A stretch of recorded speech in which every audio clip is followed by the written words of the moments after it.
Orang lain ketika bertemu dengan gadis jenius di kampus biasanya berpikir bagaimana mendekatinya. Namun orang ini malah memikirkan bagaimana melepas celana gadis itu. Dan dia sangat percaya diri dengan kemampuannya. Dia bahkan berani menerima tantangan duel dari gadis berbakat dengan potensi level 3S. Bahkan gadis itu mengatakan jika dia kalah, pria itu bisa melakukan apa saja padanya. Siapa sangka bayi yang begitu percaya diri ini, masih sehari sebelumnya hanyalah seseorang biasa yang tidak bisa mempelajari keterampilan apapun. Di kelas, bayi sedang tertidur. Ujian segera dimulai, kapur wali kelas terbang ke arahnya. Saat itu juga, suara tiba-tiba terdengar di kepalanya. Dulu, karena tidak bisa mempelajari keterampilan apapun, dia sering dibully. Walaupun dia memiliki bakat omniscient dan omnipoten, kini, di hadapannya muncul 3 antarmuka yang tiba-tiba muncul. Bayi dengan tegas memilih untuk mengikatnya. Yang mengejutkannya, setelah berhasil mengikat, dia benar-benar memperoleh keterampilan pertama, pelindung, maju. Dengan melafalkan mantra, dia bisa memaksa makhluk dalam radius 1 km untuk muncul. Dan makhluk yang dipanggil tidak bisa bergerak selama 3 detik. Dengan keterampilan yang begitu hebat ini, bayi segera melakukan provokasi mematikan terhadap wali kelasnya. Seperti yang diduga, saat penggaris besar sepanjang 200 meter wali kelas menyerangnya, seorang gadis benar-benar muncul di depannya sebagai pelindung. Tidak peduli dari arah mana wali kelas menyerang, akan ada gadis lain yang mengorbankan diri untuk melindunginya. Pak Qiu, bagaimana jika Anda memukul saya beberapa kali lagi? Permintaan tidak tahu malunya ini segera membuat wali kelas yang bijaksana menyadari, anak ini pasti telah membangkitkan keterampilan yang luar biasa. Namun yang mengejutkan wali kelas adalah, pada ujian keesokan harinya, baru saja dia memperingatkan untuk tidak sembarangan memilih level sulit. Bayi ini, langsung memilih level hutan ogre neraka. Walaupun rekannya, Xiao Hei, adalah level A. Pilihan ini tetap mengundang ejekan banyak orang. Seorang level A membawa seorang level F tanpa kemampuan ke dalam neraka? Itu seperti menyalakan lentera di toilet untuk mencari masalah. Tapi yang tidak pernah dibayangkan orang adalah, baru saja memasuki ruang ujian, bayi memperlihatkan trik besar memunculkan orang secara ajaib. Dia mengayunkan pedangnya ke depan. Seekor ogre langsung melemparkan kepalanya ke arah pedang bayi. Selamat kepada host telah membunuh ogre level 5, mendapatkan 250 poin pengalaman dan 500 kekuatan dewa. Level naik, semua atribut plus 2. Operasi sederhana seperti memotong sayur ini, membuat Xiao Hei yang ada di sebelahnya takjub. Awalnya, dia pikir dengan terus menggunakan skill pelindung, maju, kan terus ada ogre yang mengorbankan diri. Tapi kemudian muncul seekor monster raksasa. Itu benar-benar membuat mereka kebingungan. Astaga, kok ada monster sebesar ini? Ketika monster itu mengayunkan tongkat kayu selebar 100 meter ke arahnya, waktu cooldown skill di depannya masih 10 detik. Hal ini membuat bayi benar-benar bingung. Di saat genting, dia malah kehabisan cara. Namun, di detik berikutnya, monster itu terbelah 2 oleh pedang. Dan seorang wanita dengan tubuh yang sangat menawan muncul di depannya. Kamu itu F level biasa, kan? Bagaimana kamu bisa sampai di sini? Ya, itu aku yang tampan ini. Aku naik pesawat ke sini. Melalui bakat omniscient dan omnipoten, bayi mengetahui, wanita itu bernama Suruoshi.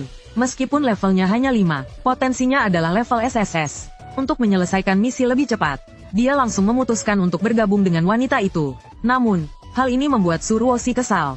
Setiap kali dia hendak memberi serangan terakhir pada monster, mangsa itu langsung lenyap, dan tiba-tiba muncul di depan bayi sebagai hasil rampasannya. Hal ini memicu semangat kompetitif wanita itu. Dia menunjuk bayi dan menantangnya untuk adu jumlah pembunuhan monster. Jika dia kalah, dia akan memenuhi permintaan apapun dari bayi. Mendengar hal itu, bayi menjadi bersemangat.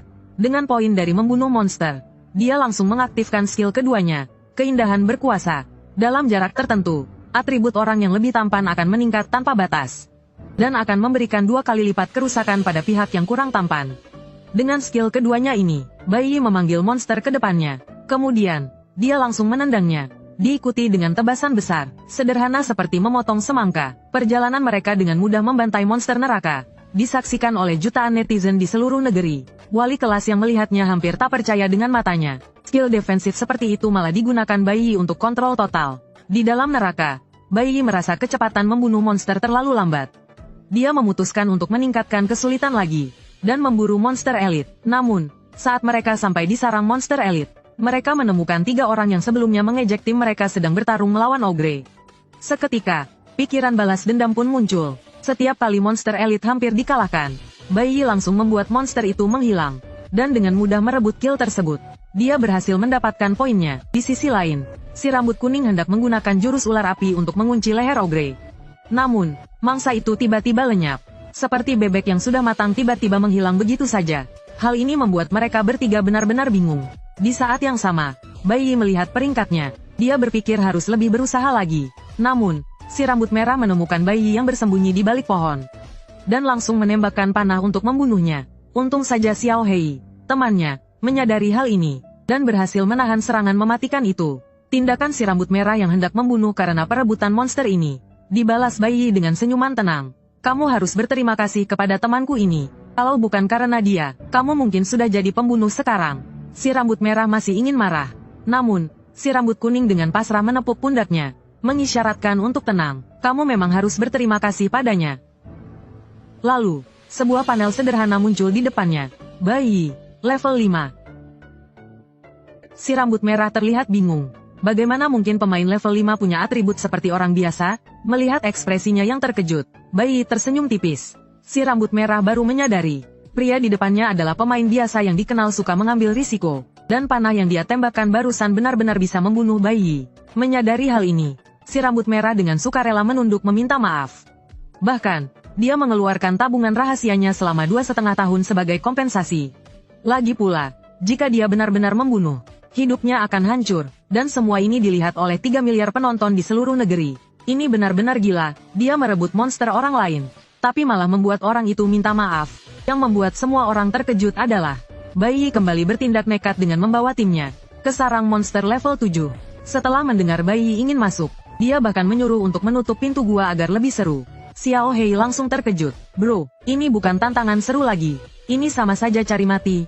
Melihat Bai Yi yang tampak begitu percaya diri, Xiao Hei pun mengambil batu seberat 5 kg.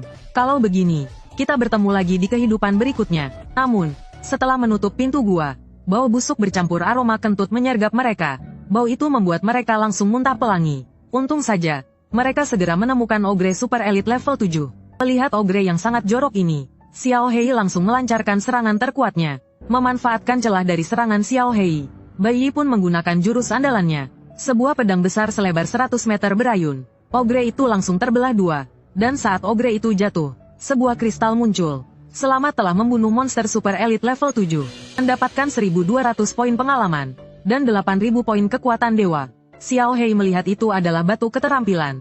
Dia mengulurkan tangan raksasanya untuk mengambilnya. Namun, tiba-tiba pintu gua runtuh. Dari kepulan asap, seorang wanita misterius berambut merah muncul. Aku pikir apa tadi? Ternyata hanya 2 udang kecil di sini. Kalian ini cuma buang-buang batu keterampilan saja. Lebih baik serahkan padaku. Melihat wanita itu ingin merebut batu keterampilan mereka, Bai Yi tak gentar. Kamu yakin mau merebut? Sambil membaca mantra pelindung, maju. Dia berharap bisa memanggil ogre untuk menggigit wanita itu. Namun, panggilannya malah memanggil seorang wanita berbaju putih yang sedang bertarung. Wanita itu, dengan pukulan seberat ratusan kilogram, tepat menghantam wajah wanita berambut merah. Saat menyadari bahwa dia memanggil Dewi impiannya, Nuosi, Bai Yi sangat terkejut. Wanita berambut merah yang terpukul langsung berteriak marah. Berani-beraninya kau memukulku. Dia segera menyerang balik Nuosi yang baru saja bereaksi. Saat mereka berdua bertarung, Bai Yi memanfaatkan kesempatan untuk mengambil kristal hijau dari kotoran emas yang mengilap. Namun, karena skill pelindung, maju Bai Yi, Nuosi menjadi sangat marah. Dia langsung menendang Bai Yi dengan cambuk kakinya. Dan lagi-lagi, tendangan itu mengenai wanita berambut merah yang datang untuk melindunginya. Kalian bertiga melawan satu. Benar-benar tidak tahu malu. Melihat Bai Yi dan Xiao Hei yang mencoba melarikan diri, wanita berambut merah akhirnya menyadari bahwa semua ini adalah ulah Bai Yi. Namun, tidak peduli bagaimana dia menyerang. Dengan skill pelindung, maju milik Bai Yi, yang terkena serangan tetap hanya dia sendiri. Menyadari skill Bai Yi, yang bisa memanggil kambing hitam untuk melindungi dirinya, 2 orang itu tampak terkejut. Hal ini juga mengejutkan 10 miliar penonton. Bahkan para mentor senior dari berbagai akademi elit pun tertegun. Seorang mentor dari universitas ternama pun bertanya, apakah bocah ini selalu seperti ini? Mendengar wali kelas Bai Yi mengatakan bahwa skillnya baru saja terbangkitkan, para pemimpin akademi elit langsung tidak percaya. Namun, pada saat yang sama, pertandingan sudah memasuki hitungan mundur. Tujuan akhir mereka adalah mengalahkan bos level 10, dengan tambahan wanita berambut merah Su Zidong, dan dukungan dari Dewi berbaju putih Su Nuosi yang berada di peringkat kedua. Setelah beberapa perencanaan, Bai Yi memutuskan untuk menyerahkan monster kecil kepada yang lain. Sementara dia sendirian menghadapi bos yang menyerang. Ketika tongkat runcing bos menghantam dirinya, skill pelindung, maju pun aktif. Dia berhasil menghindari serangan itu. Kemudian, dengan gerakan lincah, dia membawa bos ke sudut ruangan. Ketika tidak ada orang lain di sekitar, dia mengaktifkan skill keduanya, keindahan berkuasa. Dalam sekejap, dia mengayunkan pedang. Energi pedangnya langsung menyerang tongkat runcing bos. Bos tersebut terpental ratusan meter oleh kekuatan serangan itu. Namun, serangan itu juga memicu mode amukan bos. Saat bos melancarkan serangan mematikannya, Bai Yi melancarkan serangan beruntun horizontal dan vertikal. Bos tersebut langsung roboh ke tanah.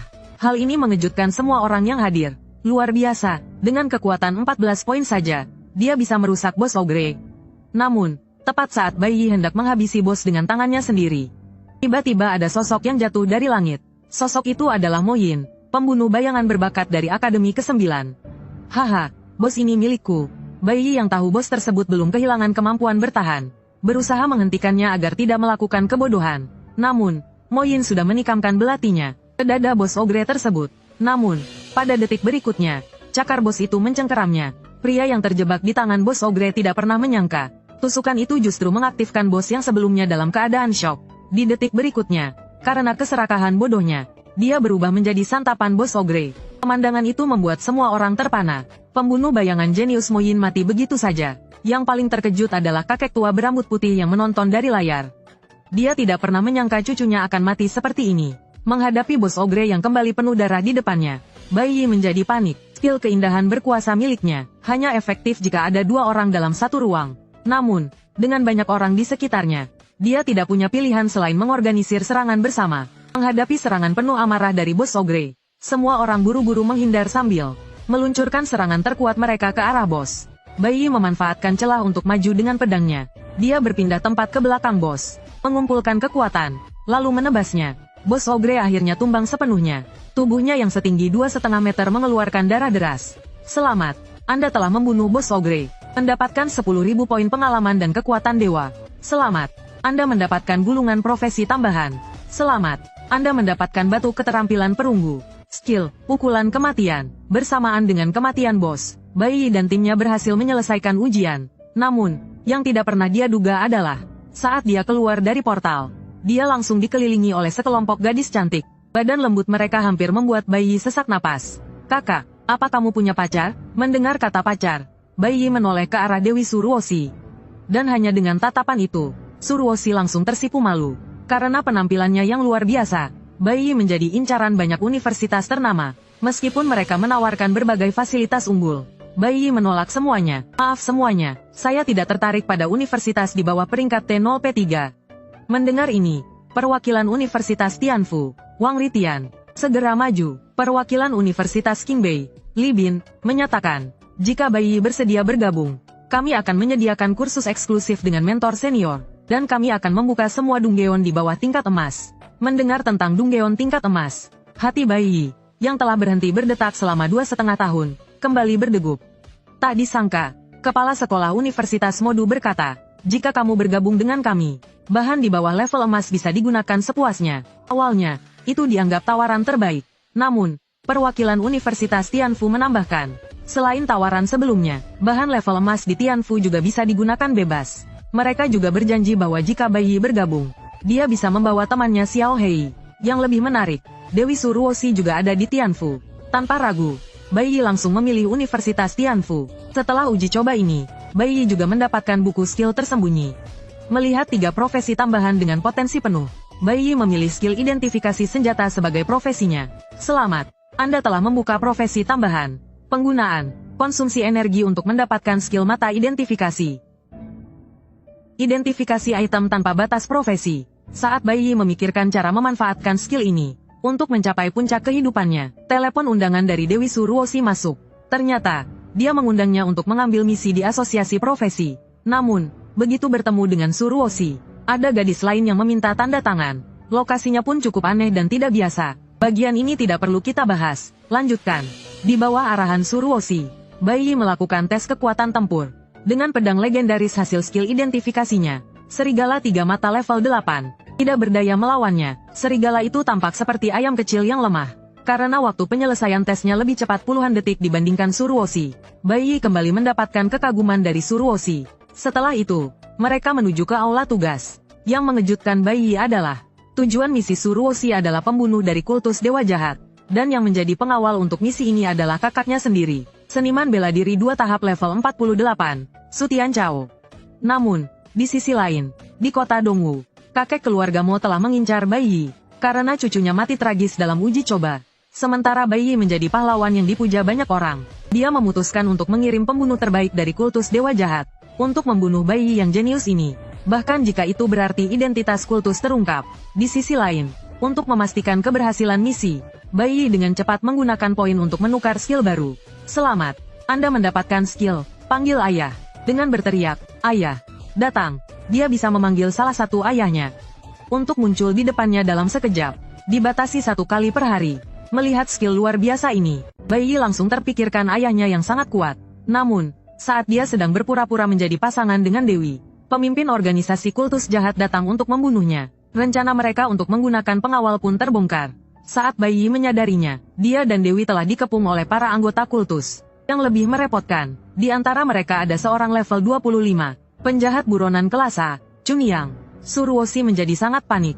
Bagaimana kita bisa melawan ini? Namun, target mereka ternyata adalah Bai Yi di belakangnya. Saat dia bertekad untuk melindungi Bai Yi malah melangkah maju dan berkata, kamu mundur, biar aku yang urus ini.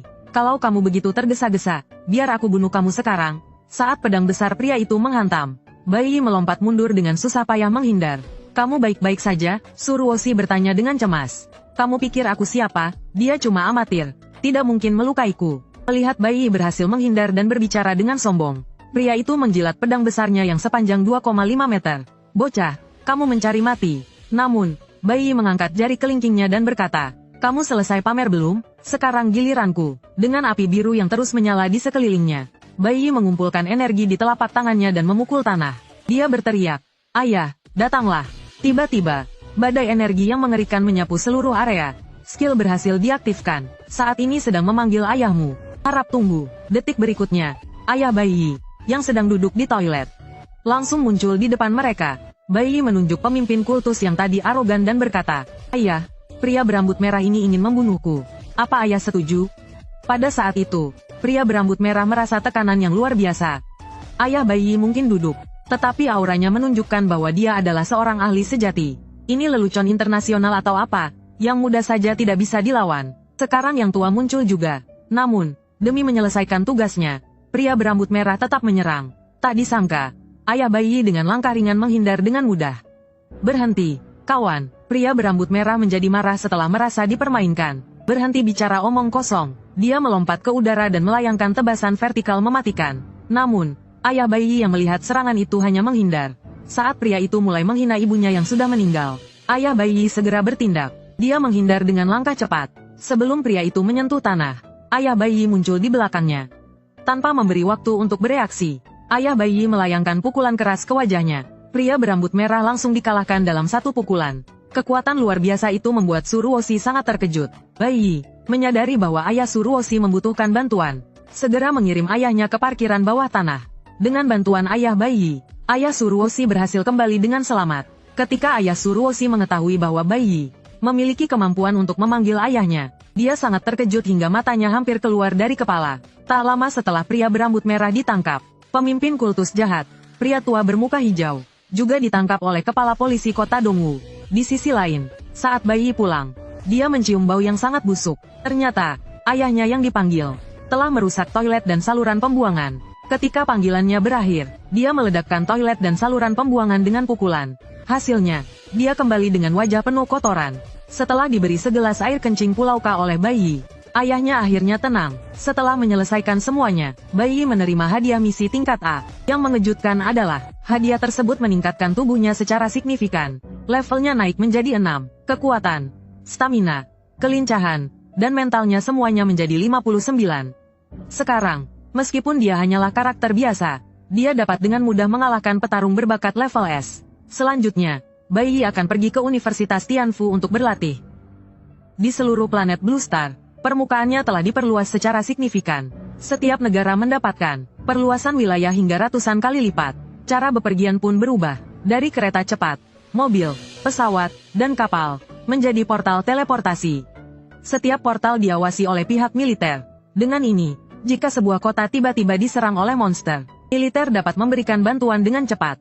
Segera, Bai Yi dan dua rekannya, di bawah bimbingan staf rekrutmen, tiba di portal teleportasi. Setelah melewati lubang hitam ruang selama 2,5 menit, Bai Yi dan yang lainnya tiba di Universitas Tianfu. Yang mengejutkan Bai Yi, di sini poin akademik adalah segalanya. Poin tidak hanya digunakan sebagai mata uang, tetapi juga dapat membeli segala sumber daya yang diinginkan. Tak disangka, setelah Bai Yi mendaftar di ketua OSIS, dia langsung menarik perhatian jutaan orang di kampus. Orang itu ternyata adalah siswa potensi F, yang diterima secara khusus oleh pimpinan kampus. Namun, Bai Yi tidak peduli dengan ketenaran tersebut. Untuk mendapatkan lebih banyak sumber daya latihan, dan tinggal di villa terbesar, Bai Yi memutuskan untuk mengikuti kompetisi poin di Menara Tiandao. Di sana, siapapun yang mendapat peringkat pertama akan mendapatkan banyak poin. Namun, saat tiba di arena keesokan harinya, dia kembali bertemu dengan ketua OSIS dari ras setengah orc. Dari ketua itu, Bai Yi mengetahui bahwa peluang taruhan untuk menangnya adalah 20 kali lipat. Artinya, hanya dengan taruhan 10 poin, bisa menang 200 poin. Dengan peluang menguntungkan seperti itu, Bai Yi langsung bertaruh. Aturan babak pertama sangat sederhana, merebut podium secara terus-menerus untuk menentukan 100 besar. Dengan itu, Bai Yi dan dua rekannya memulai pertarungan mereka. Namun, dimanapun Bai Yi berada, orang-orang langsung mundur. Bagaimanapun, tidak ada yang mau melawan orang dengan skill pelindung maju yang tidak masuk akal. Setelah dua orang di podium selesai bertarung, Bai Yi langsung melompat dan menyerang. Dengan mudah, dia mengalahkan lawannya dengan pukulan bata. Setelah mengalahkan lawannya, Bai Yi tersenyum puas. Bata memang yang terbaik. Awalnya dia ingin mengalahkan lebih banyak lawan untuk masuk ke final. Tetapi tidak disangka, dia berdiri di podium sepanjang hari.